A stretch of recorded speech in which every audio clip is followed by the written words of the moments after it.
மழைத்துளிகளில் பல எங்கள் கண்ணீர் துளிகள். மாடி வீட்டுக்காரர் கூட வீடிழந்த இந்த நேரம், தகர ஓட்ட வீட்டுக்காரி என் நிலைமை என்ன சொல்ல.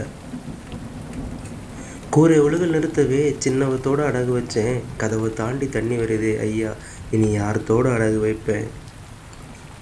கொசுக்கடியே தாலாட்டாய் அரை தூக்கம் தூங்கும் கூட்டம். இப்போ மார்பளவு தண்ணி நிற்க, எங்கய்யா நான் தலை சாய்க்க. ஐயோ, ஆசமாக படிக்க வச்ச புத்தகப்பை எங்கே போச்சோ, என் பிள்ளை உடுக்க வச்ச மாற்று துணி எங்கே மிதக்கோ. குடி தண்ணி எடுப்பதற்கோ ஓட்டக்கூட 2 இருந்து 4ஆம் தெரு மூலையில் சாக்கடையில் அது கிடக்கு.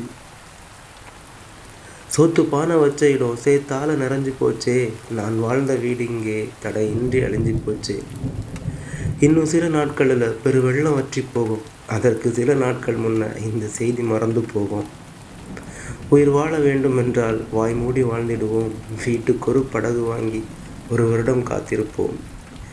இந்த வீடியோ உங்களோட மனசை பாதிச்சிருந்துச்சுன்னா, சென்னையில் வெள்ளத்தால் பாதிக்கப்பட்ட மக்களுக்காக வருஷந்தோறும் இந்த மாதிரி நடக்கக்கூடாது அப்படின்னு வேண்டிப்போம்.